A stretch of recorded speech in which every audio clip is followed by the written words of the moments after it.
DNA मित्रों, आचार्य चाणक्य ने कहा है कि हारता वही है जो मन से हार मान लेता है। संत कबीरदास ने इसी बात को कविता में कहा है कि मन के जीते जीत है, मन के हारे हार। यानी आपकी जीत होगी या हार, यह इस बात पर तय होता है कि आपका नजरिया कैसा है। राजनीति में यह बात और भी महत्वपूर्ण है क्योंकि राजनीति के लिए कहा जाता है यह संभावनाओं का खेल है, राजनीति परसेप्शन का भी खेल है। इसलिए हर नेता आखिरी तक अपनी जीत का दावा करता रहता है। आखिरी राउंड की मतगणना तक कोई भी नेता खुद को हारा हुआ नहीं मानता है। लेकिन पश्चिम बंगाल में दूसरे चरण के मतदान से पहले ही टीएमसी के नेता कह रहे हैं मैं हार रहा हूं, और यह भी बता रहे हैं कि सिर्फ मैं नहीं हार रहा हूं, मेरे साथी भी हार रहे हैं। इसलिए आज हम पश्चिम बंगाल की राजनीति में मतगणना से पहले टीएमसी उम्मीदवार की हार वाली मनोस्थिति का विश्लेषण करेंगे। मित्रों, पश्चिम बंगाल में दूसरे चरण के चुनाव के लिए प्रचार जोर शोर से चल रहा है। पहले चरण के मतदान के बाद सभी पक्ष अपनी जीत के दावे कर रहे हैं। ममता बनर्जी समेत टीएमसी के दिग्गज नेता चौथी बार पश्चिम बंगाल में अपनी सरकार बनाने के दावे कर रहे हैं। लेकिन इन दावों पर सवाल भी टीएमसी का एक उम्मीदवार ही उठा रहा है। जिन उम्मीदवारों की जीत के दम पर चौथी बार टीएमसी की सरकार बनाने का दावा किया जा रहा है, जिस नेता को ममता बनर्जी ने टीएमसी का टिकट दिया, उम्मीदवार बनाया, बीजेपी को हराने के लिए मैदान में उतारा, वो कह रहे हैं कि हम हार रहे हैं। सुनिए सागरदिघी सीट से तृणमूल कांग्रेस के मौजूदा विधायक और उम्मीदवार वायरन विश्वास मतगणना से पहले चुनाव परिणाम पर क्या कह रहे हैं। वोट दरकार नहीं बांग्लाय। बंगाल में अब चुनाव की जरूरत नहीं है। मैं अपने विधानसभा में हार रहा हूं। जंगीपुर में जाकिर साहब हार रहे हैं, शमशेरगंज में नूर आलम हार रहे हैं और फरक्का में अमीरुल हार रहे हैं। बाकी राज्य के बारे में नहीं कह सकता। अमीरुल हारছে, राज्य खबर আমি বলতে পারবো না। तृणमूल कांग्रेस के विधायक के इस बयान को सुनकर इटली के प्रसिद्ध राजनीतिक विचारक निकोलो मैकियावेली का एक कथन याद आता है कि राजनीति में जीत उसी की होती है जो परिस्थिति चाहे कितनी भी विपरीत हो, प्रयास करना नहीं छोड़ता है। लेकिन वायरन विश्वास ने अभी से उम्मीदें छोड़ दी हैं। उम्मीद सिर्फ अपने लिए नहीं छोड़ी है, गिन गिन कर बता रहे हैं कि सिर्फ मैं नहीं हार रहा हूं, मेरे साथ टीएमसी के दूसरे नेता भी चुनाव हार रहे हैं। वायरन विश्वास जिस सागरदिघी सीट से अपनी हार का सार्वजनिक ऐलान कर रहे हैं, उस सीट पर 2011 से टीएमसी का कब्जा है। जंगीपुर सीट पर 2016 से लगातार टीएमसी जीत रही है। वायरन कह रहे हैं कि इस सीट से जाकिर हुसैन भी हार रहे हैं। शमशेरगंज सीट से टीएमसी उम्मीदवार नूर आलम की हार की भविष्यवाणी भी उन्होंने की है। यह सीट टीएमसी 2016 से जीत रही है। फरक्का से अमीरुल इस्लाम की हार की भविष्यवाणी भी वायरन विश्वास ने कर दी है। यह सीट 2021 में टीएमसी ने कांग्रेस से छीनी थी। मित्रों, यह पहली बार है जब कोई नेता सार्वजनिक तौर पर कह रहा है मैं तो चुनाव हार ही रहा हूं। सोचिए, जिस नेता की जमानत जब्त होती है वो भी परिणाम आने तक कहते हैं कि चुनाव तो मैं ही जीत रहा हूं। फिर पश्चिम बंगाल में दूसरे चरण के मतदान से पहले क्यों वायरन विश्वास अपनी पार्टी की हार की भविष्यवाणी कर रहे हैं, इसके विश्लेषण से पहले ये जानते हैं कि वायरन विश्वास जिस रीजन से चुनाव लड़ रहे हैं वहां पिछले विधानसभा चुनाव में क्या स्थिति थी। वायरन विश्वास की सागरदिघी सीट मुर्शिदाबाद रीजन में आती है। 2021 विधानसभा चुनाव में मुर्शिदाबाद रीजन की 22 विधानसभा सीटों में से 20 सीटों पर टीएमसी को जीत मिली थी। बीजेपी को 2 सीटें मिली थी जहां टीएमसी को करीब 54% वोट मिले थे। यानी मुर्शिदाबाद टीएमसी का मजबूत गढ़ है। सागरदिघी से वायरन विश्वास दूसरी बार चुनाव जीते थे। फिर उनका विश्वास क्यों डगमगा रहा है? क्या वो अपनी पार्टी की हार की भविष्यवाणी कर रहे हैं? यह भविष्यवाणी इसलिए भी महत्वपूर्ण है क्योंकि इन सीटों पर पहले चरण में मतदान हो चुका है। सागरदिघी में करीब 95%, जंगीपुर में भी करीब 95%, शमशेरगंज और फरक्का में करीब 96% वोटिंग हुई थी। डीएनए मित्रों, ब्रिटेन के प्रधानमंत्री विंस्टन चर्चिल ने कहा था कि बोलने का साहस जितना जरूरी है उतना ही जरूरी है ये जानना कि कब बोलना है। वायरन विश्वास ने जमीनी सच बोलने का साहस दिखाया। हो सकता है अगले कुछ घंटों में वो ये कहें कि मेरे बयान को तोड़ मरोड़ कर पेश किया गया या एडिट करके चलाया गया, लेकिन फिलहाल हम उनके इस बयान को सच मान रहे हैं। उन्होंने जो बयान दिया उसकी टाइमिंग बहुत ही अहम है। उनका बयान दूसरे चरण की वोटिंग से सिर्फ 4 दिन पहले आया है। उनका यह कबूलनामा दूसरे चरण के मतदान से सिर्फ 100 घंटे पहले आया है। मित्रों, दूसरे चरण में 142 सीटों पर वोटिंग होनी है। 2021 में इनमें से 123 सीटों पर टीएमसी जीती थी, जबकि सिर्फ 18 सीटें बीजेपी को मिली थी।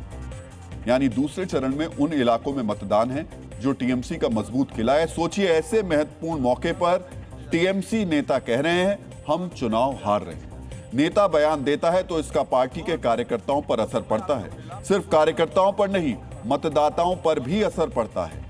एक बयान से चुनाव का पूरा नैरेटिव बदल जाता है, हवा का रुख और परिणाम बदल जाते हैं। इसलिए नेता आखिरी समय तक अपनी जीत के दावे करते रहते हैं ताकि वोटर का मनोबल ऊंचा रहे। लेकिन टीएमसी के प्रत्याशी कह रहे हैं हम हार रहे हैं। बाकायदा लिस्ट गिना रहे हैं कि कौन कौन हार रहा है। ये टीएमसी के डगमगाते भरोसे का साक्ष्य हो सकता है। मित्रों, अब विरोधाभास भी समझिए।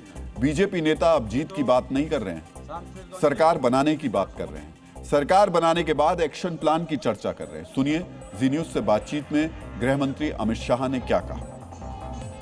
पहले चरण के बाद आपका आकलन क्या है? हम बहुत बड़े मार्जिन के साथ सरकार बनाएंगे। मैं देख रहा हूं कि जहां भी जाते हैं इसी तरह के 2 से 3 कार्यक्रम रोज कर रहे हैं और रिस्पांस भी कमोबेश मिल रहा है। लेकिन ममता बनर्जी का ये कहना है कि पहले चरण के बाद ही भाजपा पिछड़ गई है।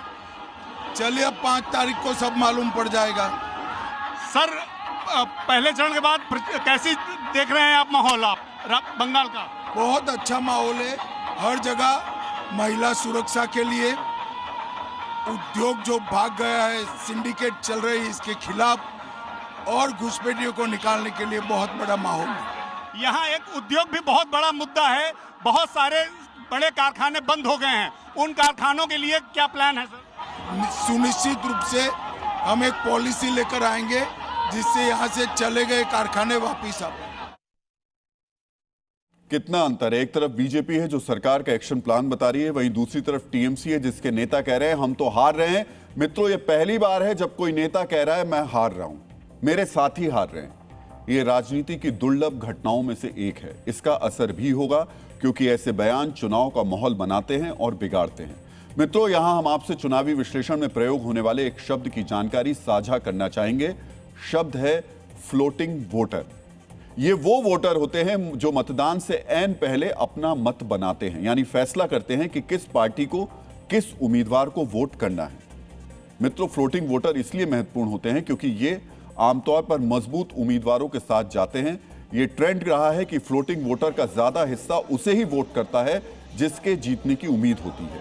इसीलिए मतदान से पहले तक सभी उम्मीदवार खुद को मजबूत दिखाने की कोशिश करते हैं क्योंकि उनकी नजर इन्हीं फ्लोटिंग वोटर्स पर होती है। मित्रों, पश्चिम बंगाल में करीब 18.5% वोटर ऐसे हैं जो फ्लोटिंग वोटर की श्रेणी में आते हैं। 18.5%। ये वोटर मतदान से पहले फैसला करते हैं कि किसे वोट दिया जाए। अब एक और आंकड़ा देखिए, ये पिछले विधानसभा चुनाव से जुड़ा हुआ है। 2021 विधानसभा चुनाव में 36 सीटों पर जीत हार का फैसला 5000 से कम वोट से हुआ था। 28 सीटों पर फैसला 2% से कम वोट शेयर से हुआ था। 69 सीटों पर हार जीत 5% से कम वोट शेयर से हुई थी। यानी 133 सीटों पर हार जीत का फैसला बहुत कम वोट से हुआ। ये कुल 294 सीटों में से आधी से कुछ ही कम है। अब सोचिए, जहां आधी सीटों पर हार जीत का फैसला 5% से भी कम वोट शेयर से हुआ हो, वहां करीब 19% का फ्लोटिंग वोटर कितना महत्वपूर्ण है। ये फ्लोटिंग वोटर वायरन विश्वास की हार वाली भविष्यवाणी को सुनने के बाद क्या सोचेगा, क्या मन बनाएगा? मित्रों, इसी फ्लोटिंग वोटर को अपने पक्ष में करने के लिए बीजेपी नेता सरकार बनाने का अब एक्शन प्लान साझा कर रहे हैं। डीएनए मित्रों, जर्मनी के चांसलर रहे ऑटो वॉन बिस्मार्क ने कहा कि राजनीति संभावनाओं की कला है। चुनावी राजनीति में नेता जीत की संभावनाओं को आखिर तक अपने पक्ष में मोड़ने की कोशिश करते रहते हैं। कोशिश करते हैं कि साम दाम दंड भेद चाहे जैसे भी हो, हर सूरत में वोटर को अपने पक्ष में किया जाए। लेकिन वायरन विश्वास ने क्या किया? कह दिया भाई हम तो हार रहे हैं। आखिरी वक्त में फैसला करने वाले करीब 19% मतदाता बायरन के बयान को सुनने के बाद क्या फैसला करेंगे? जो फैसला करेंगे उसका असर क्या हो सकता है, इसे समझने के लिए हम 2021 विधानसभा चुनाव का एक और आंकड़ा शेयर कर रहे हैं। मित्रों, 2021 विधानसभा चुनाव में मात्र 0.1% से 0.3% वोट शिफ्ट होने से 7 सीटों पर हार जीत हुई। 1% वोट शिफ्ट होने से 28 सीटों पर हार जीत हुई। 2.5% वोट शिफ्ट होने से 24 सीट और 5% वोट शिफ्ट होने से 30 सीटों पर हार जीत का फैसला हुआ। पॉलिटिकल एक्सपर्ट्स बताते हैं कि महज 3.5% वोट शिफ्ट नतीजों में बड़ा बदलाव कर सकता है। दूसरे चरण के चुनाव में ऐसी करीब 35 सीटें हैं जहां कांटे की टक्कर है। अगर इन सीटों पर 2 से 3% वोट स्विंग हुआ तो चुनाव रिजल्ट पर बड़ा असर दिखाई दे सकता है। मित्रों, आचार्य चाणक्य ने कहा है कि बुद्धिमान व्यक्ति वही है जो समय देखकर वचन देता है और समय देखकर ही बोलता है। बायरन विश्वास ने बयान तो दे दिया, लेकिन समय नहीं देखा। समय के इसी महत्व से परसेप्शन वाली लड़ाई में टीएमसी को चोट पहुंच सकती है। टीएमसी की इस चोट को और गंभीर बना रही है बीजेपी नेता इस नैरेटिव को मजबूत कर रहे हैं कि सरकार तो हमारी ही बन रही है। अब बीजेपी के पास यह शाब्दिक साक्ष्य भी है कि टीएमसी के नेता हार मान रहे हैं।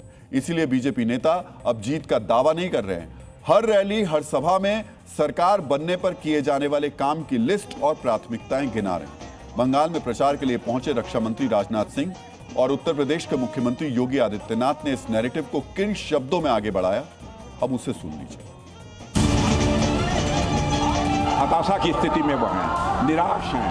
ये सारी माताएं बहनें जानती हैं कि महिलाओं की सुरक्षा की गारंटी यदि कोई दे सकता है तो बीजेपी दे सकती है, एनडीए की गवर्नमेंट दे सकती है। 2/3 मेजॉरिटी भी वेस्ट बंगाल में, इस पॉसिबिलिटी को हम रूल आउट नहीं करते। टीएमसी के बहुत सारे गुंडे अभी से अपने लिए काम धंधे की तलाश कर रहे हैं। कोई सोच रहा है कहां मैं पंचर की दुकान बनाऊं और कोई अपना झाड़ू लेकर के अब बंगाल की सड़कों पर झाड़ू लगाते हुए दिखा करके अपनी जान बचाने के लिए फिरते रहेंगे। पहले चरण के रिकॉर्ड मतदान को बीजेपी अपनी मजबूती बता रही है, तो इसी वोटिंग के बाद बायरन विश्वास के बयान से परसेप्शन की लड़ाई में टीएमसी को नुकसान हुआ है। इसीलिए टीएमसी के नेता अब सफाई दे रहे हैं। सफाई में वही पुराने तर्क दोहराए जा रहे हैं कि बायरन विश्वास का बयान काट छाट कर पेश किया गया। बायरन का ये पूरा वीडियो आपने नहीं दिखाया। ये एक्चुअली क्या है, एक इंटरव्यू दिया था, बड़ा इंटरव्यू। उसमें से कुछ हिस्सा को एडिट करके, काट के, छोटा करके भाजपा का आईटी सेल ने उसने ऐसा वीडियो सामने लाया है। लेकिन फिर भी उसके बावजूद भी ये पार्टी का स्टेटमेंट नहीं है। ये स्टेटमेंट बायरन ने खुद अपने कैपेसिटी से किया है, अपने कैपेसिटी से रखा है। मित्रों, पंडित जवाहरलाल नेहरू ने कहा है कि हर विचार का मूल्य इस बात से तय होता है कि उसे कब और कैसे प्रस्तुत किया गया। बायरन विश्वास ने जो कहा उसका मूल्य इसलिए अधिक है क्योंकि उन्होंने ये बयान दूसरे चरण के मतदान से पहले कही है और उनका बयान अब सिर्फ एक पॉलिटिकल स्टेटमेंट नहीं रहा, अब यह चुनाव को दिशा देने वाला नैरेटिव बन गया है। इसीलिए टीएमसी अब डैमेज कंट्रोल कर रही है। मित्रों, राजनीतिक नफा नुकसान की लड़ाई के बीच पश्चिम बंगाल को आर्थिक नुकसान पहुंचाने वालों पर इस समय कानूनी कार्रवाई भी हो रही है। ईडी यानी प्रवर्तन निदेशालय ने आज उत्तर 24 परगना के हावड़ा में 4 जगहों पर छापेमारी की। यह छापेमारी राशन घोटाले के केस में हुई। ईडी की टीम ने हावड़ा में चावल व्यापारी सागर साहा के घर और गोदाम पर छापा मारा। इसके अलावा दूसरे चावल व्यापारी पार्था साहा और उनके भाई राजीव साहा और समीर चंद्र के घर और दुकान पर छापेमारी की। छापेमारी के दौरान ईडी की टीम के साथ केंद्रीय सुरक्षा बल के जवान भी मौजूद थे। चुनाव आयोग भी पश्चिम बंगाल में एक्शन मोड में है। आयोग ने चुनावी ड्यूटी में लापरवाही बरतने पर 5 पुलिस अधिकारियों को सस्पेंड कर दिया। सस्पेंड किए गए अफसरों में आईपीएस, एसडीओपी और प्रभारी निरीक्षक भी शामिल हैं। जिन अधिकारियों पर कार्रवाई हुई है उनमें हिंगलगंज पुलिस स्टेशन के प्रभारी संदीप सरकार, डायमंड हार्बर के अतिरिक्त पुलिस अधीक्षक संदीप गराई, डायमंड हार्बर के एसडीओपी साजल मंडल, डायमंड हार्बर पुलिस स्टेशन के इंस्पेक्टर इंचार्ज मौसम चक्रवर्ती, फलता पुलिस स्टेशन के इंस्पेक्टर इंचार्ज अजय बाग और उस्थी पुलिस स्टेशन के ऑफिसर इंचार्ज शुभेच्छा बाग शामिल।